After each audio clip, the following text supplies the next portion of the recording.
Hello dear students, welcome to the lecture number 3 on binomial theorem। आज के lecture में हम लोग बाइनोमियल थ्योरम के एक्सपेंशन और जनरल टर्म के ऊपर क्वेश्चन सॉल्व करेंगे। प्रीवियस लेक्चर में मैंने आपको x plus y to the power n का expansion, x minus y to the power n का एक्सपेंशन, उनकी general term, 1 plus x to the power n का expansion, 1 minus x to the power n का general expansion और उनकी general term, ये चार total expansion और उनकी जनरल टर्म्स आपको समझाई थी। वो मैंने चारों वापस से भी लिखी हैं कि भाई x प्लस वाई की पावर n का एक्सपेंशन ये होता है, x minus y to the power n का एक्सपेंशन ये होता है, फिर उसके बाद 1 प्लस एक्स की पावर n का एक्सपेंशन और 1 minus x to the power n का एक्सपेंशन जो है। और मैंने आपको बोला था कि भाई आपको फर्स्ट इस लेक्चर पर आने से पहले वो चारों एक्सपेंशंस और इनकी जनरल टर्म्स याद होनी चाहिए, क्योंकि आज की क्लास में इवन ऑनवर्ड्स सारी क्लासेस में हम ये जनरल एक्सपेंशंस और जनरल टर्म्स यूज करने जा रहे हैं। तो ये मैंने जो चारों एक्सपेंशंस लिखे थे ये आपको रिकॉल कराने के लिए लिखे थे। अब हम चलते हैं फर्स्ट क्वेश्चन की तरफ। फर्स्ट क्वेश्चन है, find the seventh term of 4x by 5 minus 5 upon 2x whole to the power 9। तो अगर आप इसको ध्यान से देखो तो ये x minus y to the power n की फॉर्म में लिखा हुआ है, x minus y to the power n, और इसका सेवंथ टर्म हमें बताना है। तो सबसे पहले हर क्वेश्चन को आप ऐसे ही शुरू करेंगे, जो भी एक्सपेंशन आपको दिया गया उसका जनरल टर्म लिख लो। तो हेयर फर्स्ट क्वेश्चन का सोल्यूशन देखिए। Here general term T are plus 1 equal to minus 1 to the power are into N C R. N C R क्या होता है? 9 एन है यहाँ पर, है ना, 9 C are x to the power N minus R. X का काम कौन कर रहा है? 4x upon 5। तो x to the power 9 minus are into y to the power r. Y कौन है यहाँ पर बेटा? 5 upon 2x to the power r. So minus 1 to the power are into 9 C are as it is. देखो 4 to the power 9 minus r upon 5 to the power 9 minus are into x की power 9 minus are into 5 to the power R upon 2 to the power are into X to the power R. ऐसा हम इसको लिख सकते हैं। तो minus 1 to the power R 9 C are as it is. देखो ये जो 4 to the power 9 minus R है, तो 4 को आप 2 की पावर 2 ऐसे लिख सकते हैं, 9 माइनस आर ये है ही। तो ये एक्चुअली 2 की पावर 18 माइनस 2 आर है। तो 2 की पावर 18 माइनस 2 आर ये हो गया। एक ही 2 की पावर 8 डिनोमिनेटर में था, तो ये आर भी ऊपर जाके सब्ट्रैक्ट हो जाएगा। तो 2 की power 18 minus 3 R upon 5 to the power 9 minus R पहले से था, और एक ऊपर 5 की पावर आर है, तो 5 to the power 9 minus 2 R ऐसा भी लिख सकते हो, है ना, इनटू एक्स की पावर 9 माइनस 2 आर। ये हमने सिंप्लीफाई करके लिख लिया। अब हमसे पूछा क्या गया है? पूछा है सेवंथ टर्म। तो सेवंथ टर्म के लिए आप क्या करो? Put R equal to 6। R equal to 6 put करो।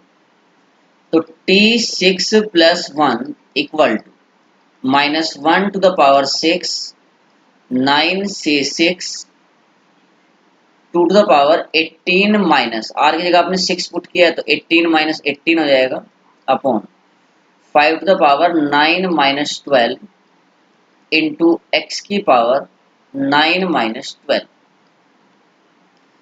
माइनस 1 टू द पावर 6 जो है वो तो 1 हो गया।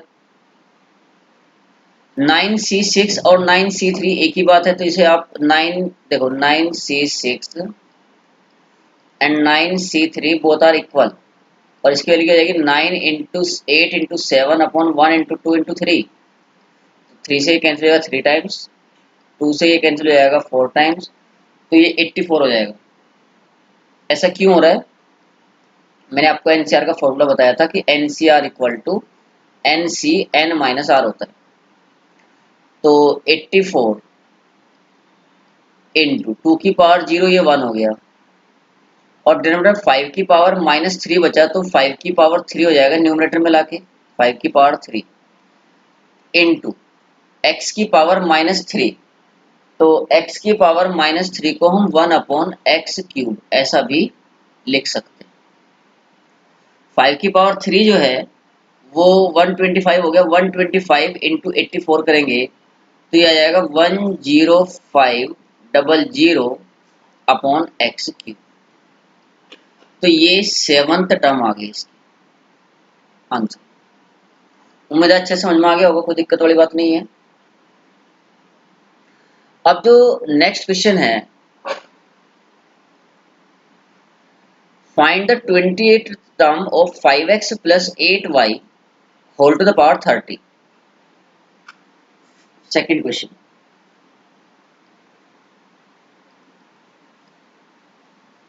5x plus 8y whole to the power 30। तो इसका जनरल टर्म क्या होगा भाई? T are plus 1 equal to, ये तो x प्लस वाई की पावर n लिखा हुआ है, तो N C R 5x to the power 30 minus are into 8y to the power are. तो 30 C R 5 to the power 30 minus R 8 to the power R x की power 30 minus are into y to the power R. और 28th term पूछा है, हाँ 28th। तो 28th term के लिए हम क्या करेंगे? Put r equal to put r equal to 27। जैसे आप r इक्वल टू 27 में पुट करोगे तो आपके पास t28 आ जाएगा, मतलब सभी जगह पर r की जगह 27 पुट करना है। सिंप्लीफाई करने की जरूरत नहीं है क्योंकि बहुत बड़ी कैलकुलेशन बनेगी, तो आप उसको वैसे ही छोड़ सकते हो। ठीक है, अब हम नेक्स्ट क्वेश्चन पे आ रहे हैं। Find the term independent of x in the expansion of 3/2x square minus 1/3x whole to the power 9। तो प्रोसेस इसका भी सेम ही रहेगा, आपको जनरल टर्म लिखना है, और टर्म इंडिपेंडेंट ऑफ x का मतलब है जब आप इसको एक्सपेंड करोगे तो इसके एक्सपेंशन में टोटल 10 टर्म्स आएंगी। तो उसमें कोई अगर टर्म ऐसी है जिसमें x का कोएफिशिएंट 0 आ रहा है, x की पावर 0 आ रही है, सॉरी x की पावर 0 यानी कि कांस्टेंट टर्म है, तो उसको बोलते हैं टर्म इंडिपेंडेंट ऑफ x। तो लेट्स सी सॉल्यूशन। सबसे पहले आप इसका जनरल टर्म लिखेंगे T are plus 1 that is equal to, ये x माइनस वाई की पावर n के फॉर्म में लिखा हुआ है, तो -1 to the power r 9 C R 3x² upon 2 to the power 9 minus r 1/3x whole to the power r। इसे आप ऐसा लिख सकते हो -1 to the power r 9 C R, okay 3 की पावर 9 माइनस आर यहाँ से आएगा, और 3 की पावर r एक ये डिनोमिनेटर में था तो ये भी सब्ट्रैक्ट हो जाएगा, तो ये बन जाएगा 3 to the power 9 minus 2r upon 2 to the power 9 minus r into x की पावर 18 माइनस 2r, तो न्यूमरेटर में हो गया, और x की पावर r डिनोमिनेटर में था तो जो वो भी ऊपर चला गया, तो x की पावर 18 माइनस 3r ये हो गया। अब पूछा क्या है? Find the term independent of x। तो टर्म इंडिपेंडेंट ऑफ x कब हो सकता है? जब ये 18 माइनस 3r 0 है। So for the term to be independent of x, put 18 minus 3r equal to 0। जब आप 18 माइनस 3r को 0 के बराबर रखोगे तो what we get? r equal to 6। तो r की वैल्यू 6 आ गई। r इक्वल टू 6 और ये tr प्लस 1 था। तो r इक्वल टू 6 आने का मतलब ये हुआ कि जब आप r की जगह 6 पुट करोगे तो seventh term will be independent of x। अगर यहाँ पर r की वैल्यू इंटीजर नहीं आती, लाइक ऐसा जाता 1/2, 5/2, 7/2 इस प्रकार से, तो इसका मतलब होता कि इस पूरे एक्सपेंशन में कोई भी टर्म इंडिपेंडेंट ऑफ x नहीं है। सो this imply that seventh term is independent of x। तो सेवंथ टर्म को फाइंड करने के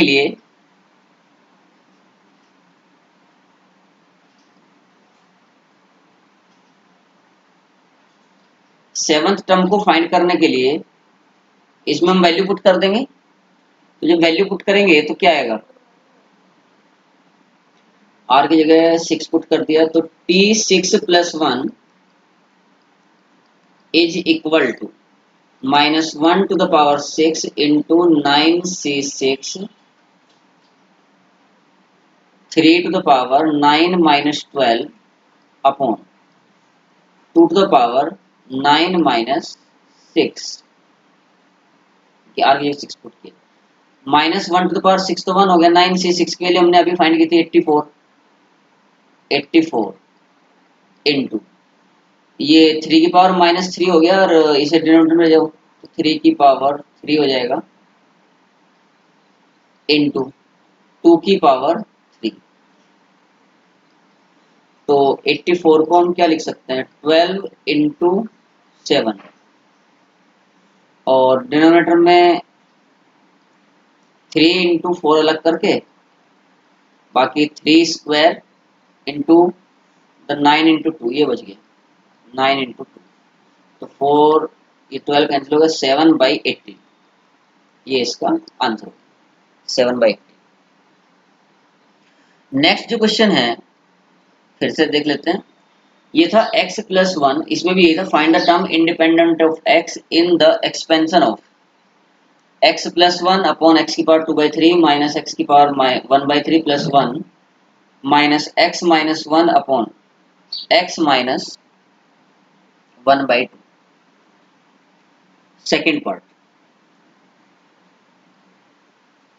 सेकेंड पार्ट में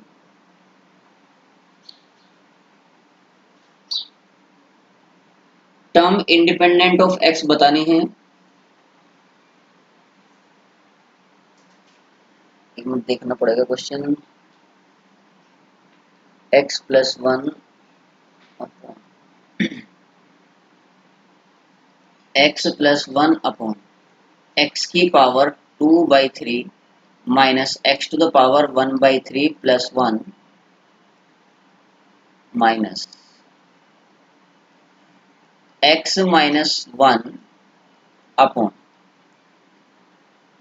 x minus root x whole to the power 10 x minus 1 upon x minus root x की power 1/2 root x लिख लिया, सही है। अब देखो इसमें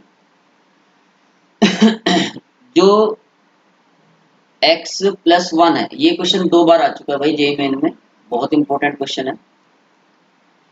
तो x प्लस 1 को हम ऐसा लिख सकते हैं कि x प्लस 1 इक्वल x की पावर 1/3 का क्यूब प्लस 1 का क्यूब। अब इससे क्या फायदा होगा कि ये a cube plus b cube लिखा है। a cube plus b cube का फॉर्मूला आपको सबको पता है, a प्लस b यानी कि x की पावर 1/3 प्लस 1 a स्क्वायर यानी कि x की पावर 2/3 हो जाएगा भाई, x की पावर 1/3 का स्क्वायर करोगे तो क्या आएगा x की power 2/3 minus a b, a x की पावर 1/3 और b 1 है तो ए बी का मतलब हो गया x की पावर 1/3 प्लस बी स्क्वायर यानी कि 1। ये x प्लस 1 की वैल्यू है। जब x प्लस 1 के अपॉन में x की पावर 2/3 माइनस x की पावर 1/3 प्लस 1 को लाओगे तो केवल x की पावर 1/3 प्लस 1 बच जाएगा। तो x प्लस 1 के फैक्टर तो ये हो गए।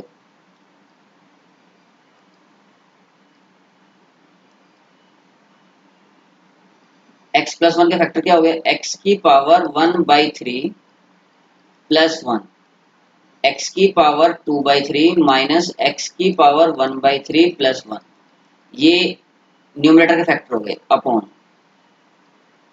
डिनोमिनेटर ऐसे कैसे, एक्स की पावर 2/3 माइनस एक्स की पावर 1/3 प्लस 1 माइनस ये जो x माइनस 1 है, x को हम रूट एक्स का स्क्वायर लिख सकते हैं, मतलब यहाँ पर लिख देता हूँ साइड में, जो x माइनस 1 है this can be written as root x का स्क्वायर माइनस 1 स्क्वायर, मतलब इसके factor root x plus 1 root x minus 1 ऐसे इसके फैक्टर हो जाएंगे। तो वैसे ही कर लिए, x माइनस 1 को लिख लिया root x plus 1 into root x minus 1, और डिनोमिनेटर में आप देख सकते हो रूट एक्स कॉमन आ रहा है, तो रूट एक्स माइनस 1 ऐसे ही बचेगा, whole to the power 10 as it is, ये मैटर अलग था।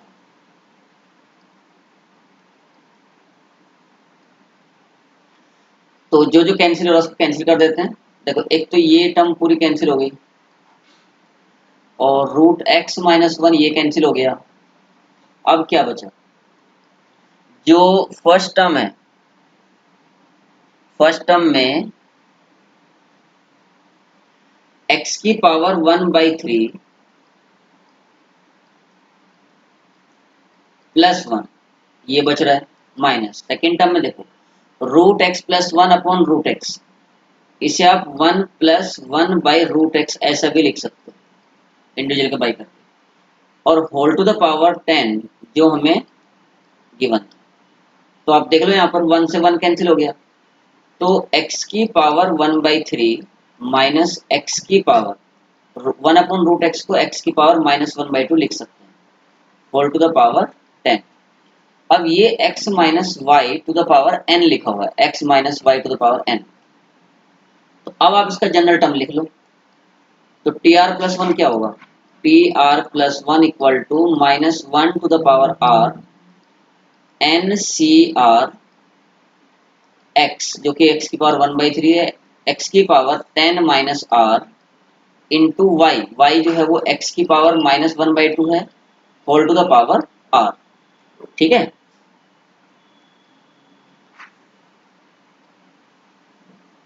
तो minus 1 to the power r as it is, 10 c r ये भी एज इट इज। अब देखो ये x की पावर 10 माइनस आर बाई 3 ये बना, और ये माइनस आर बाई 2, तो minus 1 to the power r into 10 c r, और ये हो गया x टू द पावर 6 जो है एलसीएम आ गया, तो 20 माइनस 2r माइनस 3r ऐसा हो जाएगा। तो फाइनली टी आर प्लस 1 क्या आ गया, t are plus 1 equal to minus 1 to the power r into 10 c are x to the power 20 minus 5r upon 6। या now for the term independent of x, for the term independent of x, put 20 minus 5r upon 6 equal to 0, मतलब क्या है कि ये 0 हो जाएगा, x equal 0 तभी तो टर्म इंडिपेंडेंट ऑफ x बनेगी, तो इसको हमने 0 रख दिया, तो यहाँ से r इक्वल टू कितना आ गया 4, r इक्वल टू 4 आ गया। तो इसका मतलब जब हम r की वैल्यू 4 लेंगे तो fifth term, this implies that fifth term is independent of x, fifth term is independent of x। तो t5 की वैल्यू निकाल देंगे, t4 plus 1 equal to minus 1 की पावर 4 10c4, माइनस 1 की पावर 4 तो 1 ही हो गया, 10c4 हो जाएगा 10 into 9 into 8 into 7 upon 4 into 3 into 2 into 1, तो 4 2 जा 8, ये कैंसिल हो गया, 3 से ये 3 टाइम्स कैंसिल हो गया, 21 10 जा 2 1 0,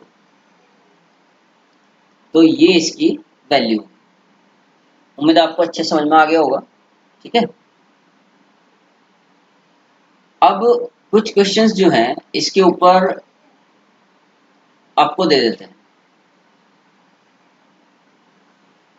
कि वे टर्म इंडिपेंडेंट ऑफ एक्स वाले क्वेश्चन प्रैक्टिस के लिए, है ना। तो प्रैक्टिस क्वेश्चन कुछ दे देता हूँ आपको करने के लिए, ताकि आप इस प्रकार के क्वेश्चन सॉल्व कर लें। यहीं पर दे देते हैं प्रैक्टिस क्वेश्चन या assignment.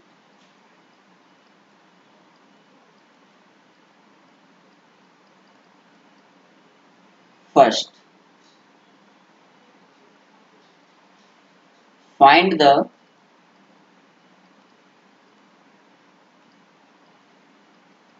Thirteenth term in the expansion of 9x minus 1 upon 3 root x whole to the power 18, x not equal to 0. Second question,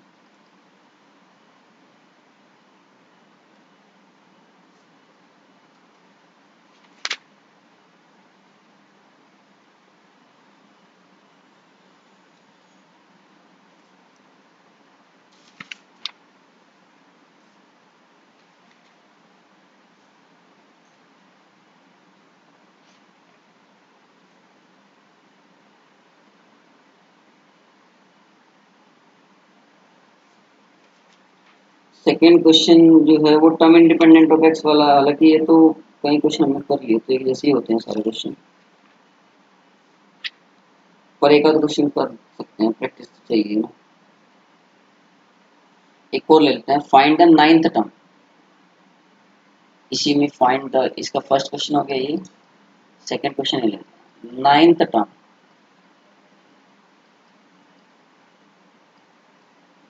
in x by a minus 3a by x square whole to the power 12। a भी 0 नहीं है और x भी 0 नहीं। Question number 2, question number 2, find the term independent of x।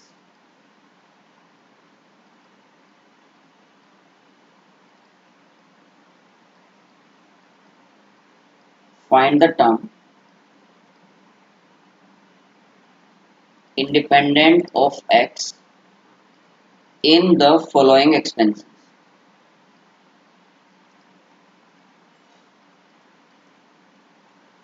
ये सभी questions आप लोग अच्छे सॉल्व करेंगे और इनके जो आंसर्स हैं वो कमेंट बॉक्स में लिखेंगे, ताकि मुझे कंफर्म हो जाए कि हाँ भाई बच्चे क्वेश्चन जो है सॉल्व कर रहे हैं और उनको ऊपर के दोनों क्वेश्चन अच्छे से समझ में आ गए। तो फर्स्ट है 3x² by 2 minus 1 upon 3x whole to the power 6। सेकेंड 1 by 2 x की पावर 1 by 3 प्लस x की power minus 1 by 3 whole to the power 8। Third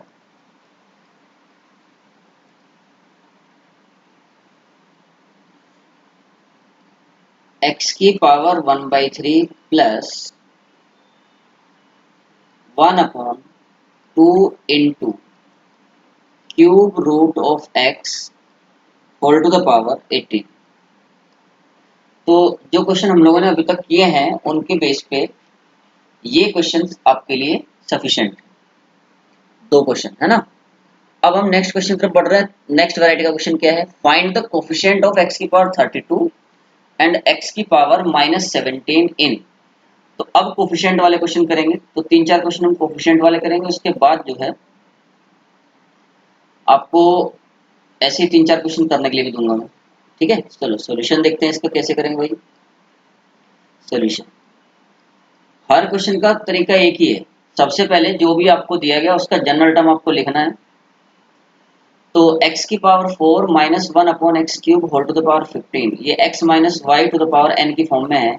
तो इसका जो जनरल टर्म हुआ t are plus 1 equal to minus 1 to the power r 15 c r x की power 4 की power 15 minus r and 1 upon x cube to the power r, मतलब minus 1 की power r n C R x की power n minus r y की power r। x का काम यहाँ पर x की पावर 4 कर रहा था और y का 1 अपॉन एक्स। इसे थोड़ा सिंपलेस्ट फॉर्म में लिख लिया।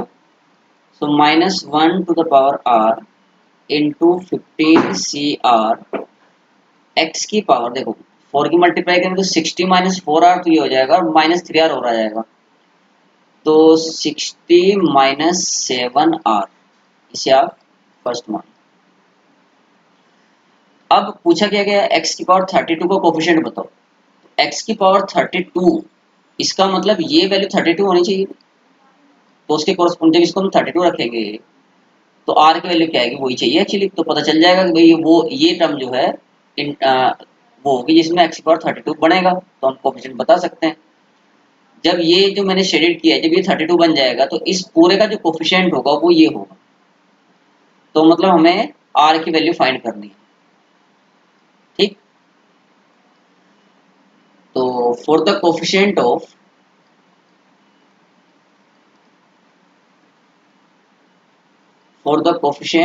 x की पावर 32, x की पावर 32 का कोफिशिएंट निकालने के लिए put 60 minus 7r equal to 32, तो 32 इधर जाएगा तो 28 बच जाएगा। सो r इक्वल टू 4 आ गया। r 4 का मतलब हो गया फिफ्थ टर्म में, फिफ्थ टर्म जब आएगी ना, जब आप उसको एक्सपेंड करोगे तो वहां x की पावर 32 बनेगा। सो कोफिशिएंट ऑफ x की power 32 is equal to, r की जगह 4 डाल दो, तो माइनस 1 की पावर 4 इंटू 15c4। ये x की पावर यहाँ नहीं रखेंगे हम, क्योंकि अगर आप 7r की जगह r की जगह 4 डालते हो तो x की पावर 32 बन जाएगा। ये पूरा x की पावर 32 बनेगा, लेकिन केवल कोफिशिएंट पूछा है, तो x की पावर 32 का कोफिशिएंट तो ये इतना ही हुआ ना, बस ये x की पावर 32 का कोफिशिएंट हुआ। तो अब माइनस 1 की पावर 4 तो 1 हो गया, 15c4 का आप लिख सकते हो 15 इंटू 14 इंटू 13 इंटू 12 अपॉन 4 3 2 1, तो 12 से तो 12 कैंसिल हो गया, 2 से ये 7 टाइम्स कैंसिल हो जाएगा, तो 15 इंटू 91, तो 15 इंटू 91 होगा 15 बन जा 15 और 130, 15 9 जा 135 और 136, तो 136, ये इसका आंसर आ गया। समझ में आ गया होगा। अच्छा, इसमें ये भी पूछा है कि भाई x की पावर माइनस 17 का कोफिशिएंट बताओ।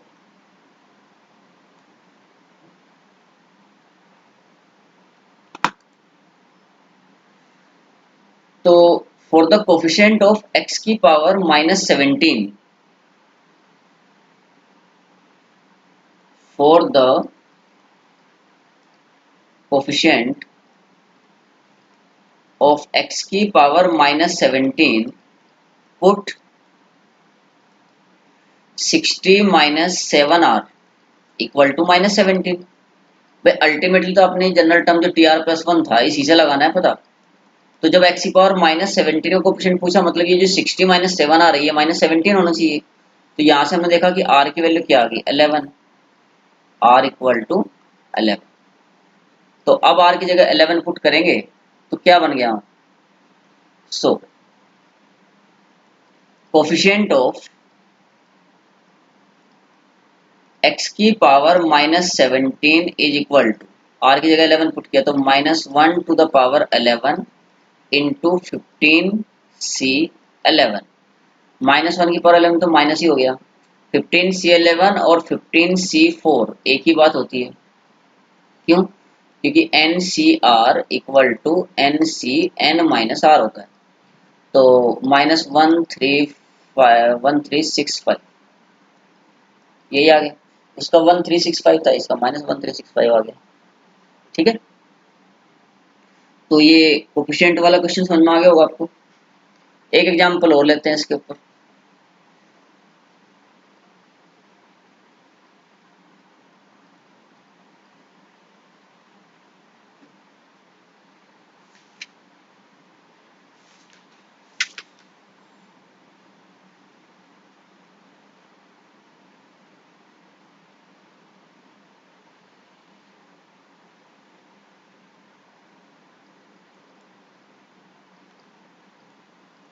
Find the coefficient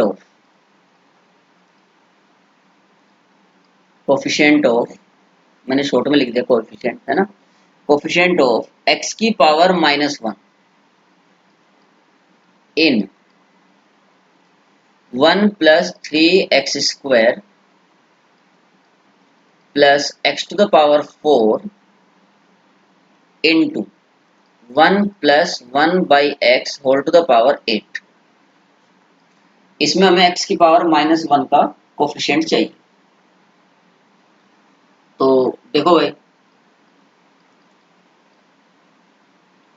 coefficient of x की पावर -1 बोले तो coefficient of 1/x in 1 + 3x² plus x to the power 4, ये तो ऐसे कैसे, इंटू ये जो आपके सामने लिखा है 1 + 1/x whole to the power 8, इसमें 1 + x to the power n का एक्सपेंशन लगा, 1 + x की पावर n का, तो क्या बन जाएगा 1 + 8c1 इंटू x यानी कि 1/x plus 8c2 into 1/x² plus और लास्ट में आएगा 8c8 इंटू 1/x की पावर 8।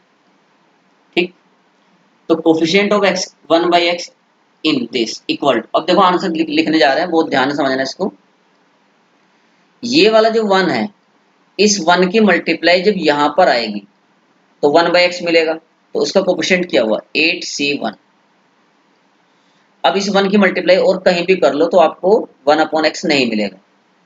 ठीक, तो इसका रोल खत्म हो गया 1 का, 1 की मल्टीप्लाई यहाँ से यहाँ होने के बाद इसका काम खत्म। अब बात आती है 3x² की। देखो इस 3x² की मल्टीप्लाई जो इससे नेक्स्ट वाली टर्म है 8c3 इंटू 1/x³, जब 3x² की मल्टीप्लाई 8c3 1/x³ में होगी तो 1/x बनेगा, तो उसका कोफिशिएंट क्या बनेगा, मतलब यहाँ वाली टर्म के साथ बात कर रहा हूँ मैं। इससे 3x² की मल्टीप्लाई 8c3 इंटू 1/x³ के साथ मल्टीप्लाई होगी, तो कोफिशिएंट क्या बनेगा, देखो 3 इंटू 8c3, तो प्लस 3 इंटू 8c3 प्लस, अब आ गया है x की पावर 4, x की पावर 4 की मल्टीप्लाई 1/x की पावर 5 में होगी, तब जाके 1/x मिलेगा, तो 1/x की पावर 5 कहाँ मिलेगा, जब 8c5 होगा, तो प्लस 8c5। तो 8c1 की वैल्यू 8 है, प्लस 3 इंटू 8c3 को आप क्या लिख सकते हो 8 into 7 into 6 upon 3 into 2 into 1 plus 8c5 और 8c3 एक ही बात होती है, क्योंकि NCR इक्वल टू NCN-R होता है, तो इसे भी 876 अपॉन 3 इंटू 2 इंटू 1 ऐसे लिख सकते हो। तो 6 से 6 कैंसिल, यहाँ भी 6 से 6 कैंसिल, तो 8 प्लस 3 इंटू 56, तो 3 इंटू 56 प्लस 56, तो 4 इंटू 56 हो गया 112, 224 हो गया टोटल, 224 224 ऐड कर दो तो 232। ठीक है, तो ये भी समझ में आ गया होगा आपको। नेक्स्ट एक एग्जांपल और ले लेते हैं। एग्जांपल,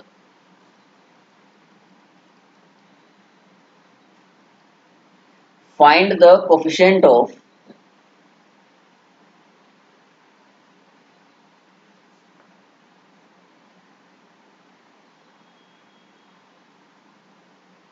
बल्कि थोड़ा डिफरेंट ले लेते हैं क्वेश्चन।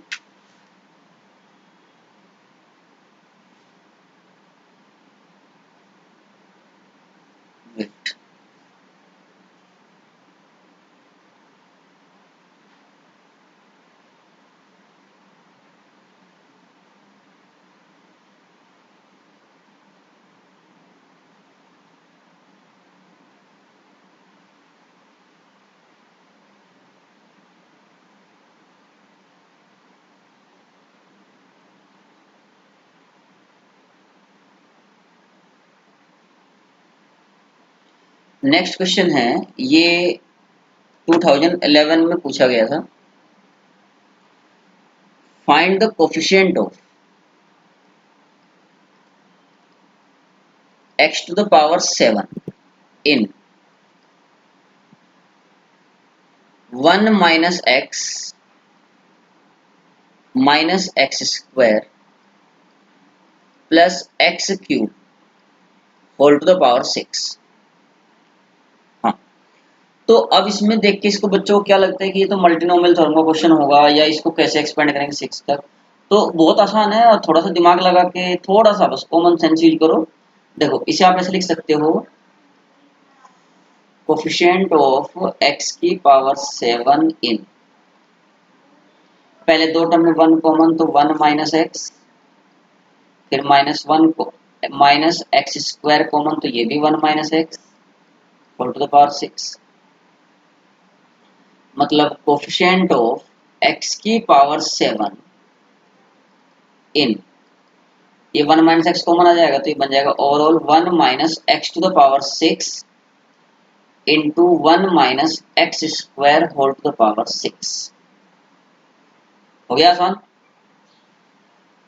अब कोफिशिएंट ऑफ x की पावर 7 इन, देखो 1 माइनस एक्स की पावर 6 का एक्सपेंशन क्या होता है, 1 minus 6c1x plus 6c2x square, और माइनस लास्ट में जाके प्लस 6c6x की पावर 6 ऐसा बना, इनटू 1 माइनस एक्स स्क्वायर की पावर 6, तो 1 minus 6c1x square plus 6c2 x square का स्क्वायर तो एक्स की power 4 minus 6c3 x square का क्यूब यानी कि एक्स की पावर 6, और इससे नेक्स्ट टर्म में एक्स की पावर 8 आएगा तो वो लेने की जरूरत नहीं है क्योंकि हमें कोफिशिएंट एक्स की पावर 7 का चाहिए, इसलिए आप इसको यहीं पर रोक सकते हो।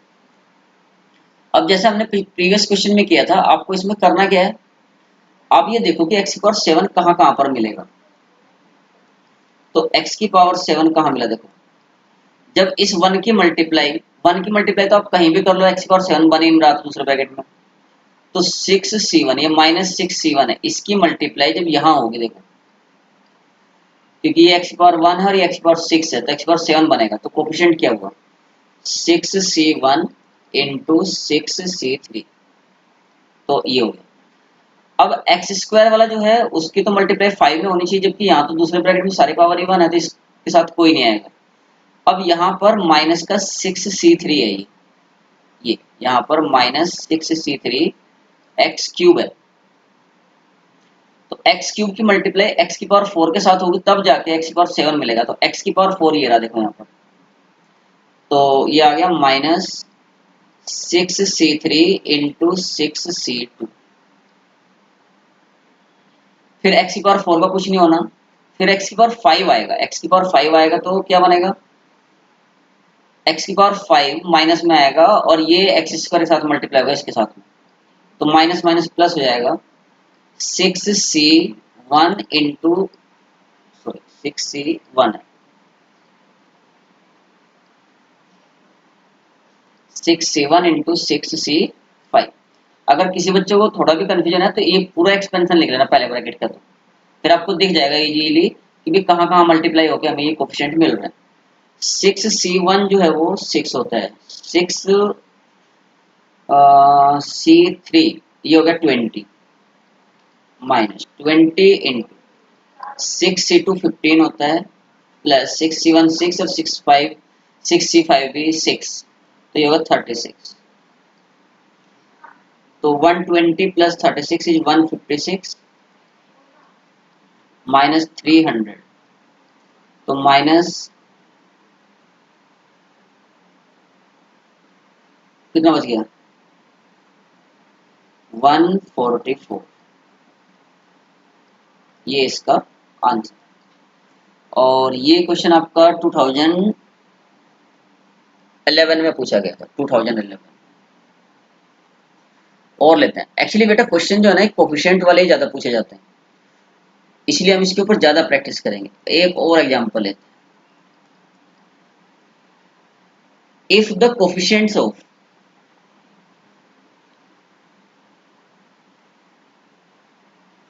ये जो हमने अभी x+1 x⁴ वाला क्वेश्चन किया था ना, ये 2012 में पूछा गया, 2013 में सॉरी 2013 में पूछा जा चुका है ये question.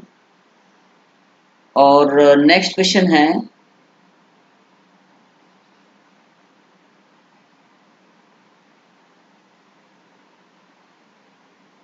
The fractional part if the, एक ये बिना कोफिशिएंट वाला है लेकिन थोड़ा सा ये है तो बाइनोमियल के एक्सपेंशन पे, if the fractional part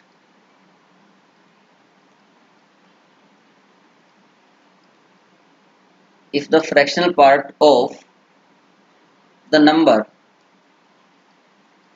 fractional part of the number 2 to the power 403 upon 15 is k by 15, then find k.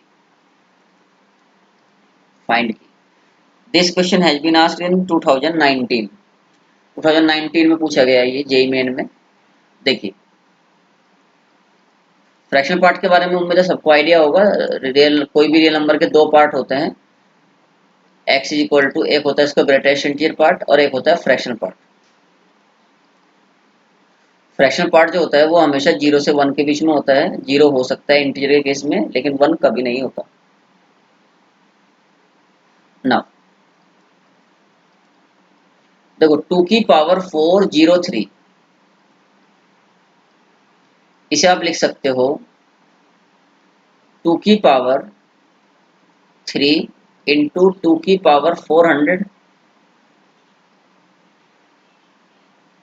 8 into 2 की पावर 400 को आप 2 की पावर 4 की पावर 100 ऐसा भी लिख सकते हो। तो 8 इंटू बाइनोमियल थ्योरम से करना है, हालांकि इसको किसी और तरीके से भी कर सकते हैं, एक तरीका और होता है इसका। तो ये 16 की पावर 100 हो गया।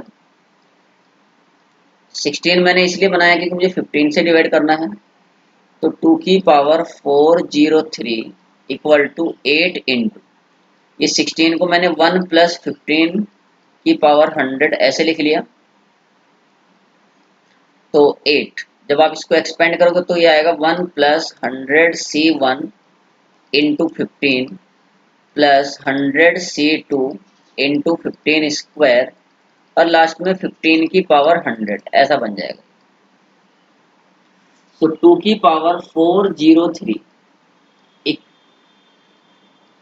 अपॉन 8 कर लो, upon 15 sorry upon 15 equal to 8 upon 15 plus अंदर मल्टीप्लाई कर दो, 8 अपॉन 15 पहली टर्म बनेगी और सेकेंड टर्म ऑनवर्ड सारे टर्म्स में 15 कॉमन है, तो 15 से 15 कट जाएगा, यहाँ पर बचेगा केवल 100C1 plus 100C2 into 15 plus last में 15 की पावर 99। ये जो ब्रैकेट में लिखा है ये पूरा का पूरा एक पॉजिटिव इंटीजर है, ये एक पॉजिटिव इंटीजर है। और इसमें अगर आप इसका फ्रैक्शनल पार्ट लेते हो, देखो fractional part of x plus n जो होता है ना, जहां पर n इंटीजर है, वो फ्रैक्शनल पार्ट ऑफ x होता है, where n belongs to z। z मतलब इंटीजर। तो फ्रैक्शनल पार्ट ऑफ 2 की पावर 403 अपॉन 15 की जो वैल्यू है वो क्या आ गई, 8/15। क्योंकि ये 8/15 यही एक्चुअली x का काम कर रहा है, ये x बन गया और ये पूरा n है, तो इसका फ्रैक्शनल पार्ट 8/15 ही होगा क्योंकि 8/15 1 से कम है। तो हमारे हिसाब से इसका फ्रैक्शनल पार्ट जो है वो 8/15 आया, लेकिन क्वेश्चन के हिसाब से ये हमें k/15 गिवन है। सो k इक्वल टू कितना आ गया, k इक्वल टू 8। समझ में आ गया। नेक्स्ट जो क्वेश्चन है,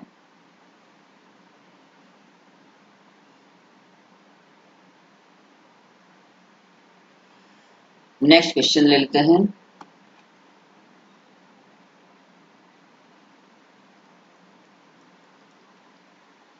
find the number of terms, find the number of dissimilar terms, number of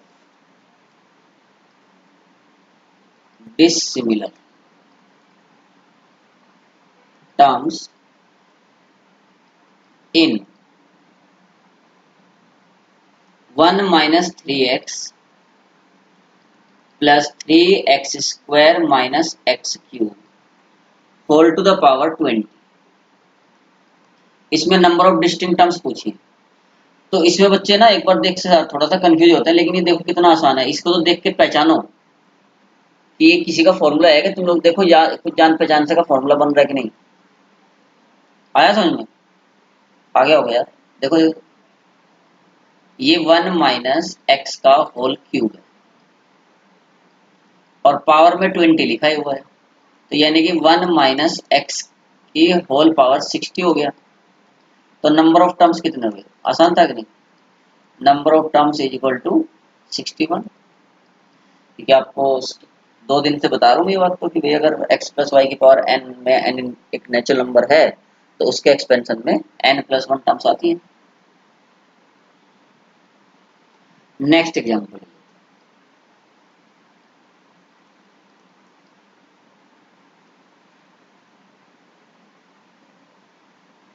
find the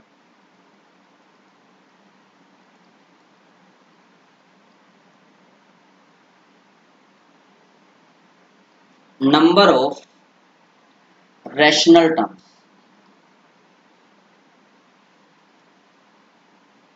find the number of rational terms।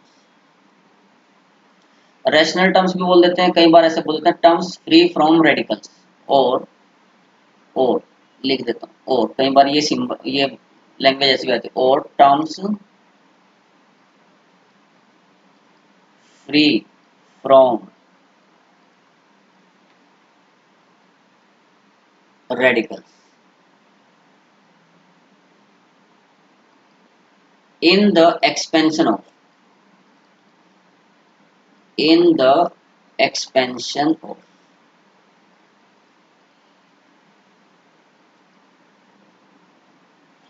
तो expansion है 9 की पावर 1/4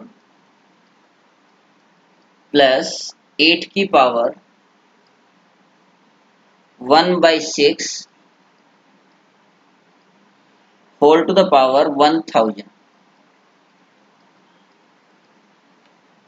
इस एक्सपेंशन में रैशनल टर्म्स बताने कितनी होंगी। ठीक है, अब इसमें एक बात देखो आप कि अगर आप सीधा एक्सपेंड करोगे तो भाई 1000 एक टर्म आएंगे, फिर उसको सिंप्लीफाई करना मतलब बहुत भारी काम हो जाएगा, फिर उसमें देखना कि कौन कौन सी टर्म रैशनल है, मतलब टफ हो जाएगा मानना। तो एक तो सबसे पहला काम आपको ये करना है कि इसमें स्टार्टिंग तो जनरल टर्म के हिसाब से लिखेंगे अपन, इसकी जनरल टर्म लिखेंगे, लेकिन जनरल टर्म लिखने से पहले इनको सिंपलेस्ट फॉर्म में आपको चेंज करना है। जैसे ये 9 3 स्क्वायर होता है तो पहले इसको उसी फॉर्म में बनाओ, 8 को 2 क्यूब बनाओ। अगर आपने उसके बिना किया तो फिर ये गलत हो जाएगी कैलकुलेशन। तो आपका जो एक्सपेंशन है, जब आप इसको 9 को 3 स्क्वायर लिखोगे तो ये 3 की पावर 1/2 बन जाएगा, प्लस ये 8 को लिखा 2 क्यूब, तो और पावर 1/6 है तो ये 2 की पावर 1/2 बन होल टू द पावर 1000। तो अब ये x प्लस वाई की पावर n लिखा हुआ है और x और y यहाँ पर सिंपलेस्ट फॉर्म में। तो इसका जो जनरल टर्म है t are plus one equal to n C r यानी कि 1000 c r, 3 to the power 1 by 2 to the power 1000 minus r and 2 की power 1 by 2 to the power r। तो t are plus one equal to 1000 c are as it is into 3 to the power, ये हो गया 1000 minus r upon 2 into 2 की power R upon 2। अब देखो rational terms कब हो सकती है, जब रैशनल टर्म तब होगी जब ये जो पावर है 3 की पावर में और 2 की पावर में, ये दोनों के दोनों होल नंबर्स हो, ठीक है ना। तो अगर 2 की पावर होल नंबर होगा, 3 की पावर में भी होल नंबर होगा, तो जो आउटपुट आएगा वो एक रैशनल नंबर आएगा। लेकिन अगर होल नंबर ना हुआ, तो 0 1 2 3 4 ये ना हो के पावर 1 बाई 2 2 बाई 3 बने ये, तो फिर रैशनल थोड़ी बनेगी, वो तो इरेशनल टर्म्स हो जाएंगी। तो four rational terms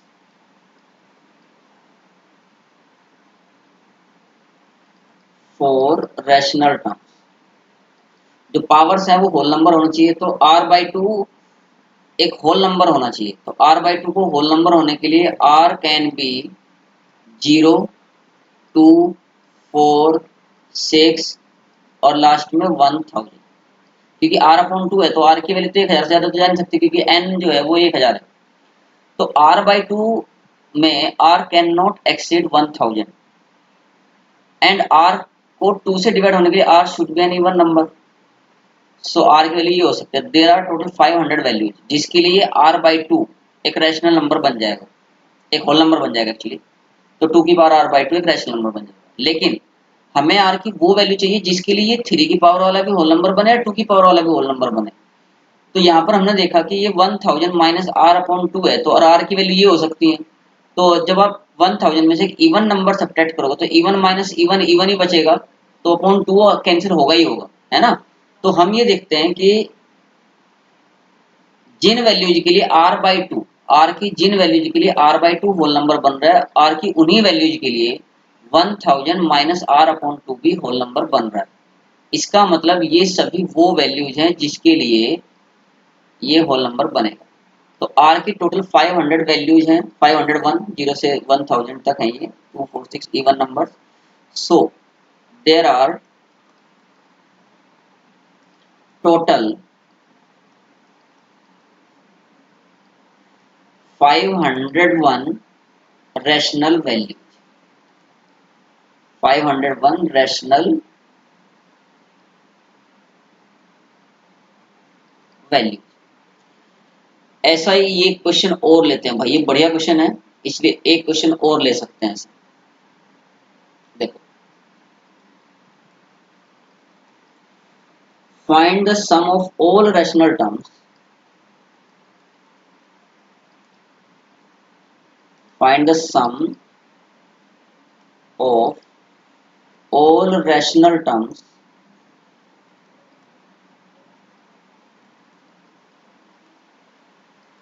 in the expansion of, in the expansion of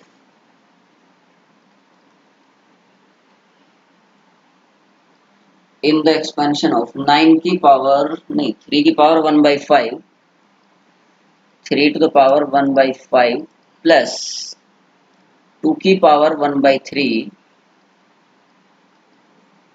whole to the power 15।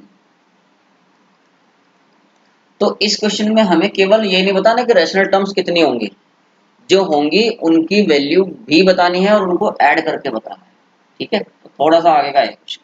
ऐसे इसमें नंबर ऑफ टर्म्स टोटली 16 होंगी, ऐसा नहीं कि जैसे उसमें तो 1001 है ना पिछले क्वेश्चन में।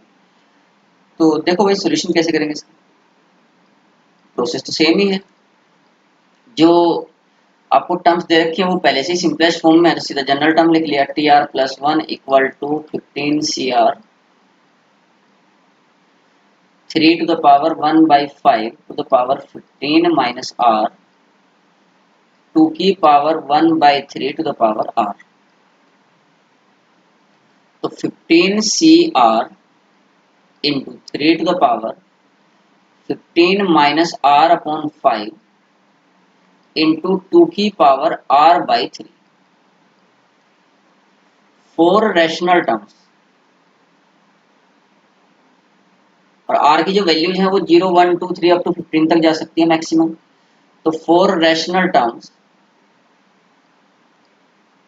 एक तो r/3 ये जो है ये होल नंबर होना चाहिए और 15 माइनस r/5 भी होल नंबर होना चाहिए। तो अगर r/3 होल नंबर होना चाहिए तो r की जो वैल्यू है वो 0 या 3 का मल्टीपल 3 6 9 12 और 15 r की ये वैल्यू हो सकती हैं जिसके लिए r/3 रैशनल बन जाएगा। लेकिन इनमें जब हम r इक्वल टू 0 लेते हैं, r इक्वल टू 0 जब डाला, क्योंकि हमें r की वो भी वैल्यू चाहिए ना, कॉमन होनी चाहिए जो 15 माइनस r/5 को भी रैशनल बना दे।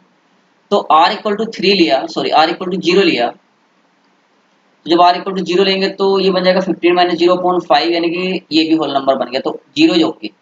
लेकिन जब आप 3 लोगे, r की वैल्यू 3, तो 15 माइनस 3 बना 12, 12/5 तो होल नंबर होता नहीं, तो 3 कॉमन नहीं हुआ। 6 भी कॉमन नहीं हुआ, 9 भी कॉमन नहीं होगा क्योंकि 15 माइनस 9 6/5 होल नंबर नहीं होता। 15 माइनस 12 3/5 होल नंबर नहीं होता। 15 माइनस 15 0/5 होल नंबर होता है, 0 होता है ना। तो इसका मतलब r की ऐसी दो कॉमन वैल्यूज हैं जिसके लिए ये दोनों टर्म्स, कौन कौन से दोनों टर्म, जो 3 की पावर में भी है और 2 की पावर में भी है, दोनों दोनों होल नंबर बन जाएंगे r इक्वल टू 0 और 15 के लिए। सो दिस इम्प्लाई दैट जब r की वैल्यू 0 लेंगे तो t1 एंड जब r की वैल्यू 15 लेंगे तो t16 are two rational terms, are two rational terms, केवल यही दो रैशनल टर्म होंगे। अब इनको हम ऐड कर सकते हैं, तो t1 प्लस t16, t1 मतलब r की जगह 1, r की जगह 0 डालेंगे तो क्या आएगा 15 c0, r की जगह 0 डाला तो 3 की पावर 3 2 की पावर 0 प्लस r की जगह 15 डालेंगे तो 15 c15 3 की पावर 0 2 की पावर 5। तो जब आप इसे सिंप्लीफाई करते हो तो इसका जो फाइनल आंसर आएगा वो मैं बता देता हूँ डायरेक्ट, कितना आएगा सम होके 15c0 1 होता है, 15c15 भी 1 होता है, तो इसका टोटल आंसर 59। तो उम्मीद है बच्चों ये क्वेश्चन आपको समझ में आ गए होंगे अच्छे से। अब नेक्स्ट क्वेश्चन ले लेते हैं। Middle term, find the middle term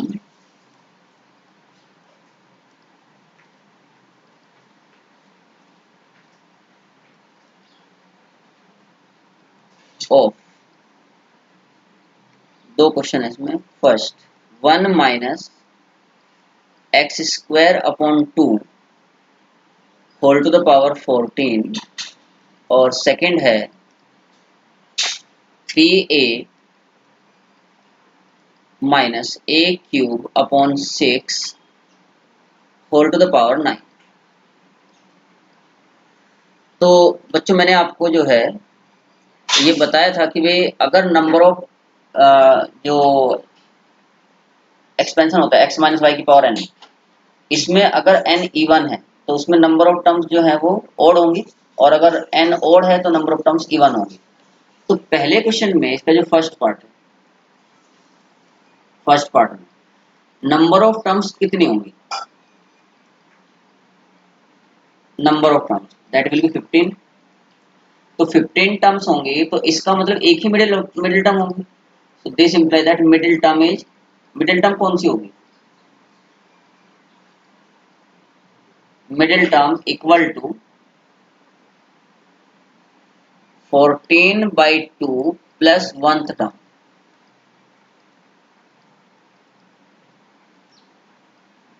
मतलब 7th टर्म इसकी मिडिल टर्म हो। तो इसका टी आर प्लस 1 क्या होगा, T R plus 1 equal to -1 की पावर r 14CR, क्योंकि ये 1 माइनस एक्स की पावर n लिखा है ना, और x square by 2 to the power r।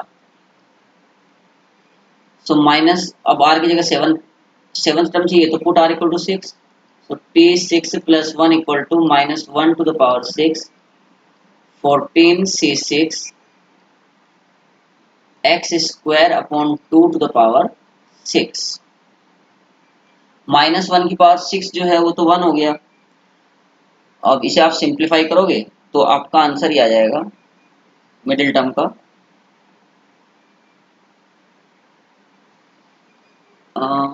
Seventh term हो गया ना मिडिल टर्म, हाँ ठीक है।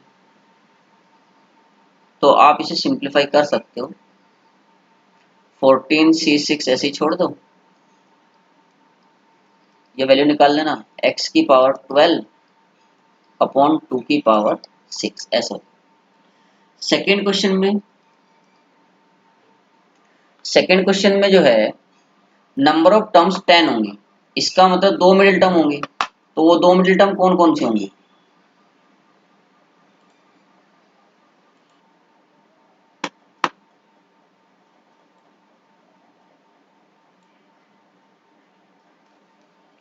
तो 2 मिडिल टर्म कौन कौन सी होंगी भाई सेकेंड क्वेश्चन में?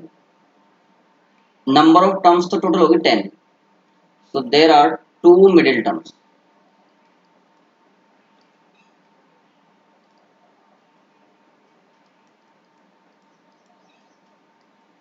एक तो जाएगा 9 plus 1 by 2th term,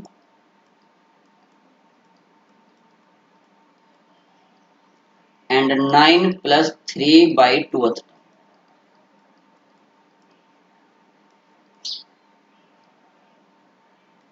that is, कौन कौन सी टर्म आ गई? एक तो फिफ्थ टर्म आ गई, fifth and sixth term.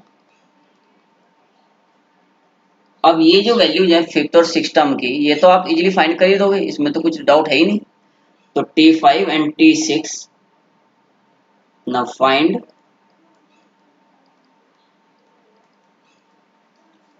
T5 and T6। तो ये जो है आपका आंसर हो जाएगा।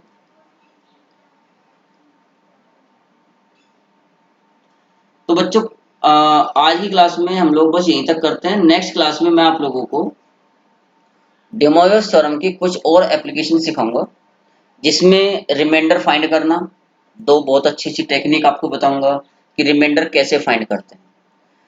दो नंबर दिए गए होते हैं तो बाइनोमियल थ्योरम की हेल्प से हम कैसे कंपेयर करते हैं कि which number is larger and which is smaller. ठीक है, एक ये क्वेश्चन हम लोग करेंगे। फिर जो नेक्स्ट लेक्चर होगा उसमें numerically greatest and algebraically greatest term find करना सीखेंगे, and then will go to the properties of the binomial coefficients. तो उम्मीद है आपको अच्छे से समझ में आ गया होगा ये lecture. So stay healthy, stay home, be happy and keep learning. Thank you.